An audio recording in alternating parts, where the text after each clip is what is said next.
Hi folks, welcome to the Prepared Homestead. This is Travis. Thank you all for stopping by to watch. It's a little chilly out here this morning. Not super cold, but it's about 30 degrees right now. So we've had our first real freeze overnight for the season, and it's supposed to get a lot colder.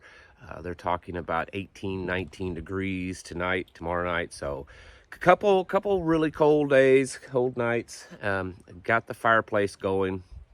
But that's here at the Ozarks, sometimes you get a little cold winter blast early on. This is actually pretty early for us to get a winter blast like this, but it'll get back up into the, I guess, normal temperatures in the coming days. That's just how it is around here.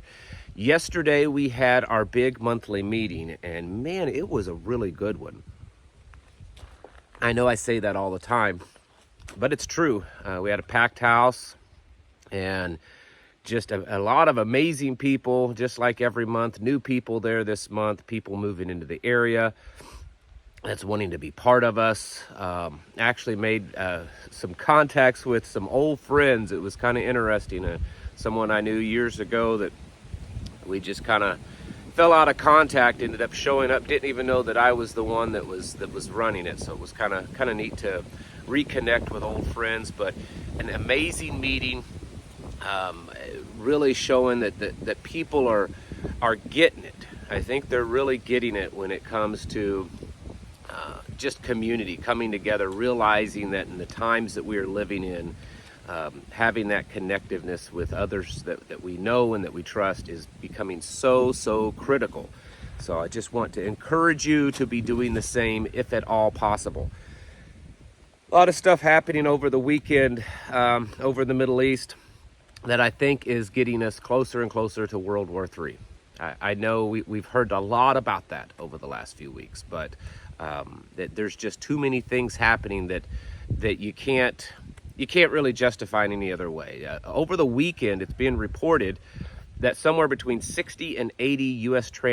military transport planes flew into the Middle East. That's quite a bit. That's a lot. And these are the big transport planes. If you add that all up, the thing is we don't know what they were hauling, okay? But let's just assume that it was troops. You're talking somewhere in the neighborhood of 8,000 troops. It could be equipment, could be supplies. Not really sure exactly what it is, but that's a lot. There's also the largest naval fleet that has been formed in the Middle East and around the Gulf Coast since World War II. That means the most military ships, from not just the United States, NATO, and other United Nations countries have come into that area in the last 2 or 3 weeks. That right there should be enough for most people to kind of set up and go, wow, that's a big deal. The largest military naval fleet since World War II. You can't tell me that's all there just because of what's going on between Israel and Hamas. Even if you throw in like Lebanon or even Iran, I don't know that it's necessary to have that large of a naval fleet. Something's up, folks. When you're shipping troops by the thousands and planes by the hundreds and all kinds of stuff, you got to start wondering what's really going on. And are the powers that be, do they know whether it's been planned or they just see the future a little bit better than we do, that this is going to erupt into something major? I suspect that they do know a lot more than we do, and it's becoming more and more apparent as to what's going on. And at this point, I said, I think yesterday or the day before or something, that I don't know that, we may be at that point or past that point of no return, that there's not much saving this from being something bigger than it is.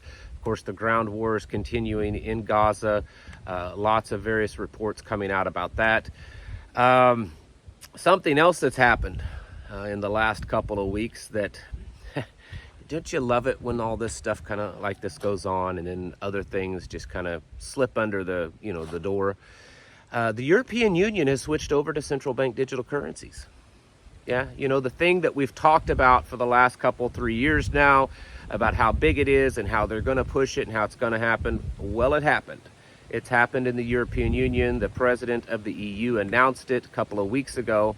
I talked about it then, and I've been really shocked at how no one is really talking about this. Now, they're not forcing it as the one and only currency. They're saying that you can continue using the paper currency, but they are encouraging the nation states to push the central bank digital currency.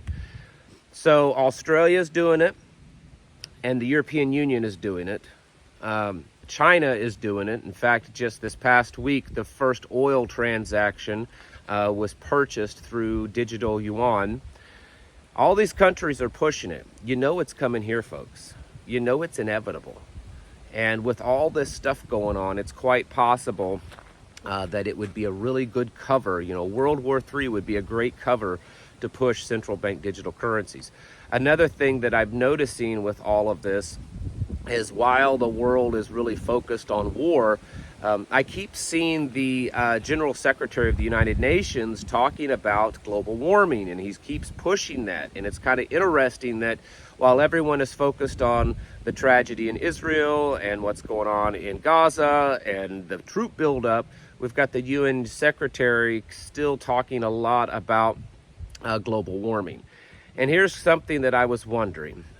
With all this stuff going on, you know, world type stuff, if a world war does actually start, most of these countries aren't going to care anything about climate change for a while. And there's going to be a lot of stuff that happens that will further man-made climate change, you know. When you consider wars and the fuel burning and massive production of weapons and the use of those weapons and all that kind of stuff. So will the world war give the United Nations and the World Economic Forum their push to say, hey, listen, the world was on the brink of collapse due to the climate emergency, and now we have this world war going on, and it's exacerbating the situation. It's ramping up the climate change. Now we really need to lock down. Now we really need to restrict your movement and your rights and to take away your cars and your trucks and all this kind of stuff. Is it possible?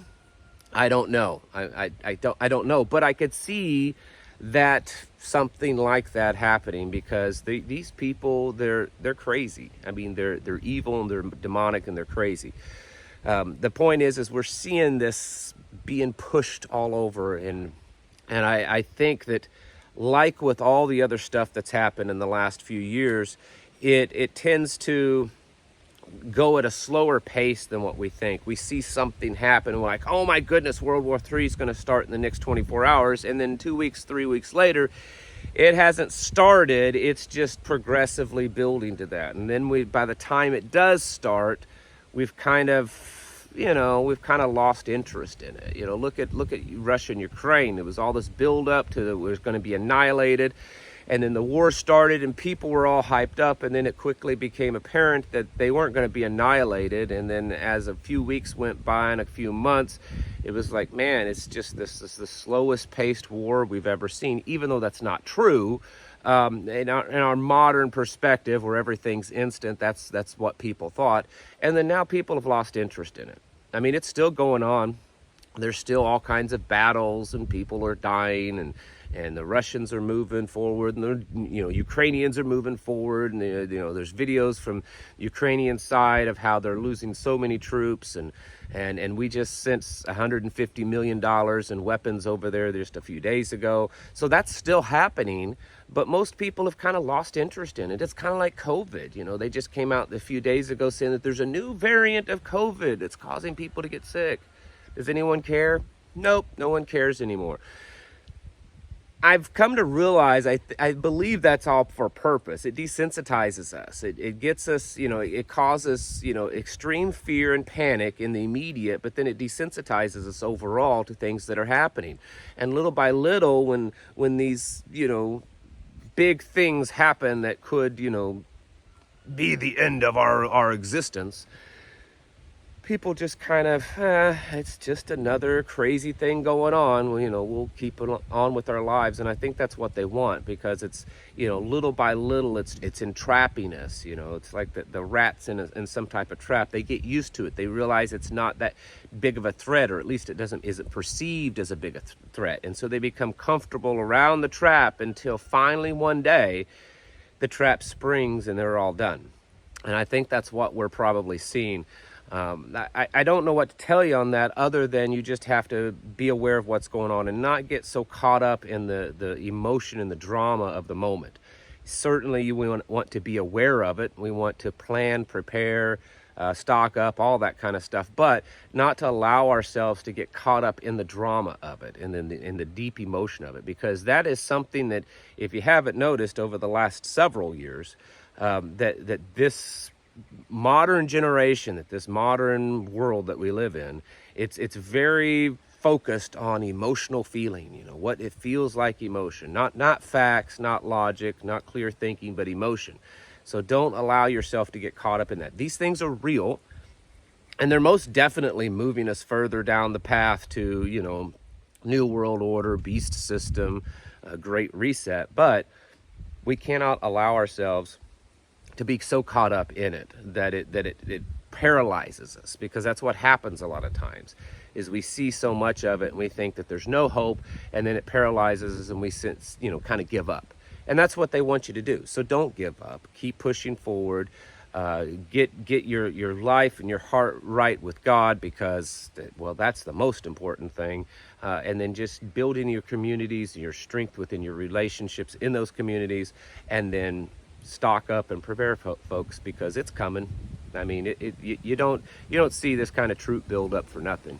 You know, this isn't an exercise where we've sent 50 plus ships over to the Middle East just because. I mean, just think of the money, the taxpayer money that has been spent just in moving. I mean, there's no war yet that started. Not at least with our naval fleet. Just in moving all of those ships over there. Think of the millions and millions of dollars it's cost just to do that. So be getting stocked up and prepared, getting serious about your tribe, about your mutual aid groups, your MAGs, but very serious about your relationship with the Father, because this is we're seeing some real times come up ahead of us. Folks, you need to be getting your houses in order and preparing yourselves mentally, physically, and spiritually. Thanks for watching, and I'll catch you in the next video.